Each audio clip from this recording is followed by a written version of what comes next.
Salut et bienvenue dans cette nouvelle vidéo. Nous allons aujourd'hui apprendre à utiliser de manière un peu plus avancée l'interpréteur Python. Alors, qu'est-ce qu'un environnement de développement intégré?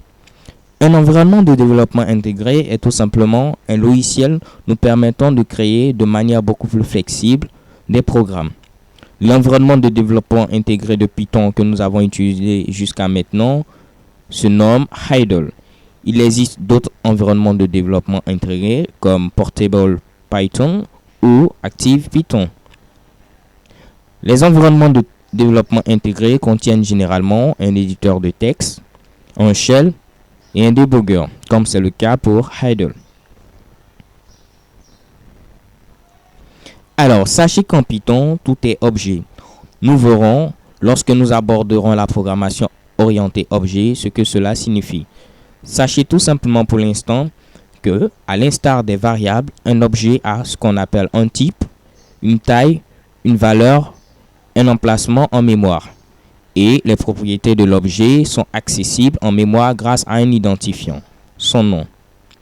Il existe deux types de variables, deux types principaux de variables, à savoir les types scalaires et les types non scalaires.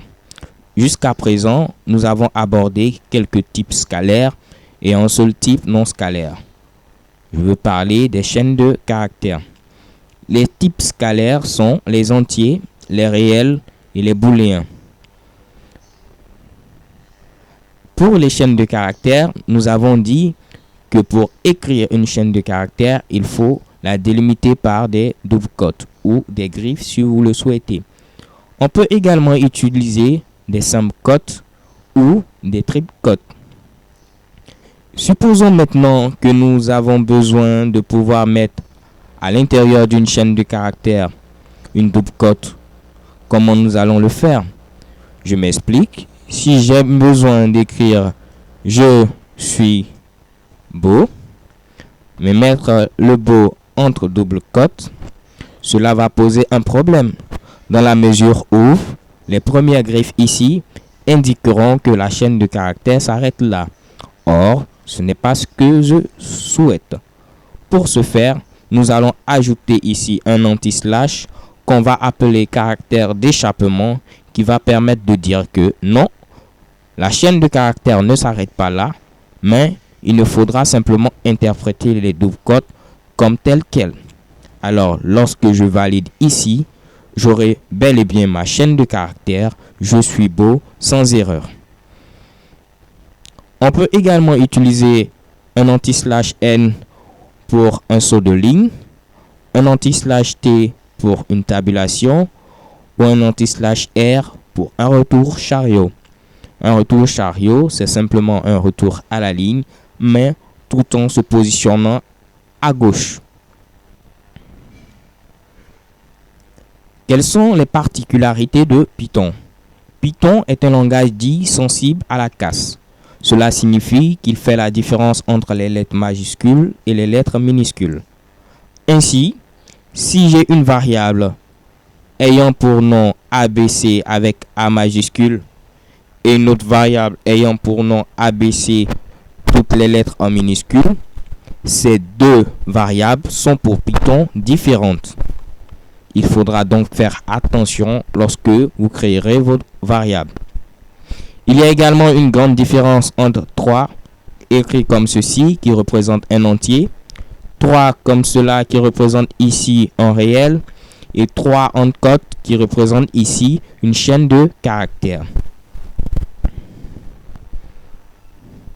J'ai eu à vous présenter le mode interactif de Python où nous avons appris à utiliser la variable underscore qui, elle, contient la dernière valeur affichée dans l'interpréteur Python. Pour les opérateurs, nous avons également eu à apprendre à utiliser l'addition, la soustraction, la multiplication, la division et également l'exposant, la puissance. Il reste maintenant deux opérateurs que je ne vous ai pas encore montrés, à savoir le modulo et la division entière. Alors, qu'est-ce que le modulo? Le modulo nous donne simplement le reste de la division entière de A et B. Si j'écris par exemple 5 modulo 2, le modulo matérialisé ici comme vous le voyez par un pourcentage, je demande ici le reste de la division entière de 5 par 2, ce qui me donne 1 comme résultat. Si je demande le reste de la division entière de 4 par 2, 4 divisé par 2 me donne 2. Le reste est donc 0. Nous aurons à utiliser le modulo un peu plus souvent. Je vous conseille donc de mettre la vidéo sur pause et d'essayer de vous familiariser avec cet opérateur. La division entière, quant à elle, me donne, comme vous pouvez l'imaginer, le quotient de la division entière des opérandes fournis.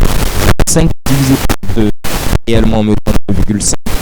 Si je veux maintenant quotient entier de la division 5 par 2, donc 2 au lieu de 2,5. Voici la particularité de cet opérateur.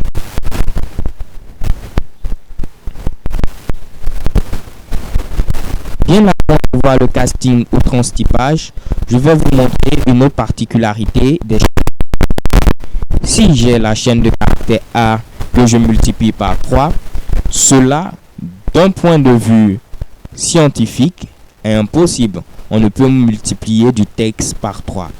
Mais Python l'interprète comme suit. Je dois répéter ce qui est fourni en paramètre ici, c'est-à-dire la chaîne de caractère A, 3 fois. Ce qu'il va me donner A. De même, si je mets beau multiplié par 4, je dois répéter beau 4 fois, ce qui va me donner beau. J'espère que vous avez compris ce que je viens de vous montrer là, car nous allons le réutiliser un peu plus tard. Alors, je vais laisser le casting pour la vidéo suivante pour ne pas mélanger les choses. Alors, je vous donne rendez-vous à la vidéo suivante. À bientôt!